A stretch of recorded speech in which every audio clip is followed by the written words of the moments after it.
Boston Celtics fans, mag-ingay! Mukhang makukuha nyo na yung balitang matagal nyo nang hinihintay. Posibleng mag-season debut si Jayson Tatum sa darating na laban kontra sa Dallas Mavericks. Scary times for the rest of the league, lalo na sa East Conference. Kasi naman, isa na ang Celtics sa best team sa East, kahit wala pa siya.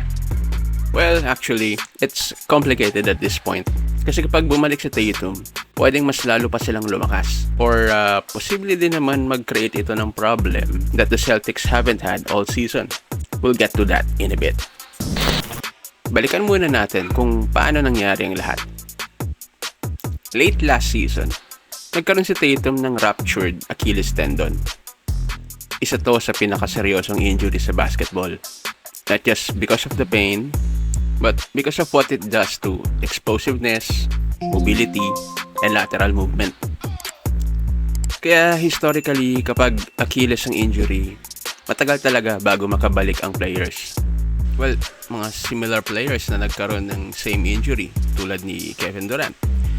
Halos isang buong season ang na-miss matapos ang Achilles rupture niya around 2019. Si Klay Thompson, halos ganun din ang timeline bago siya nakabalik. And kahit nung nakabalik na siya, pansin na natin na hindi na siya tulad nung dati. Even the great Kobe Bryant, nung nagka-Achilles injury naman siya nung 2013, matagal din bago siya nakabalik sa court. Kaya kung titignan mo na posibleng bumalik si Tatum in about 9 months, that's actually considered a very quick recovery for Achilles injury. At ibig lang sabihin nun, kampante ang Celtics medical staff sa naging rehab niya. Pero ang totoo, yung injury mismo ay kalahati lang ng kwento. Kasi yung nangyari sa Celtics habang wala siya, yun ang mas interesting. Pagpasok ng season, maraming analyst ang nag-assume na magiging transition year ito para sa Boston.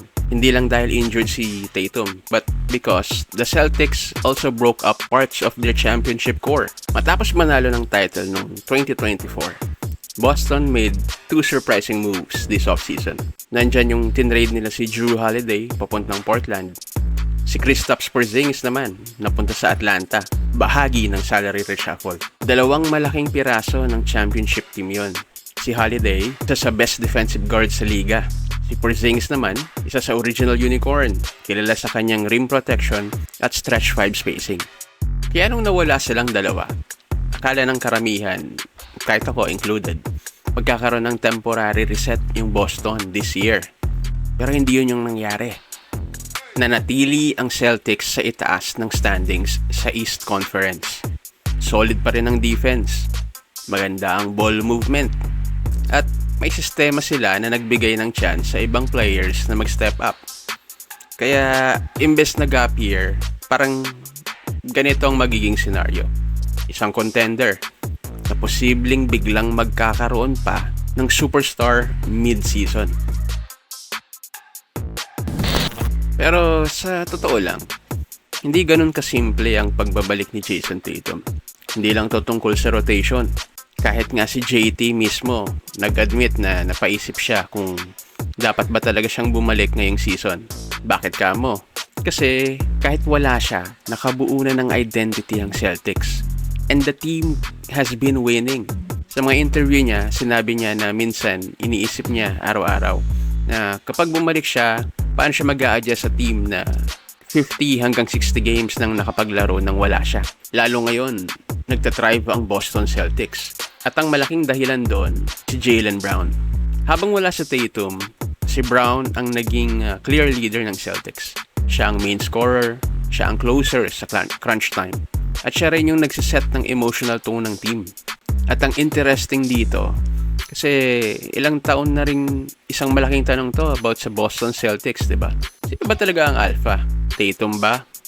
O si Brown? Pero ngayong season, habang wala sa Tatum, parang nasagot muna pansamantala yung tanong na yan. Jaylen Brown stepped into that role at nag-respond naman yung team.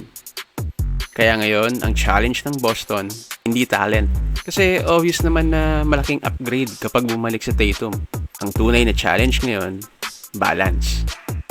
Paano mo ibabalik ang franchise superstar nang hindi nasisira yung rhythm na nabuo ng team?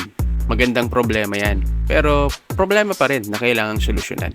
At kapag na-figure out nila yan, mas lalo pang magiging delikado ang Celtics. Picture this. Isang team na natutong manalo kahit wala ang best player nila. Tapos biglang babalik, kalagitnaan ng season, just in time to get in-game reps before the playoffs. Now, kung titingnan mo ngayon ang landscape ng East Conference, medyo iba na siya kumpara sa mga nakaraang taon.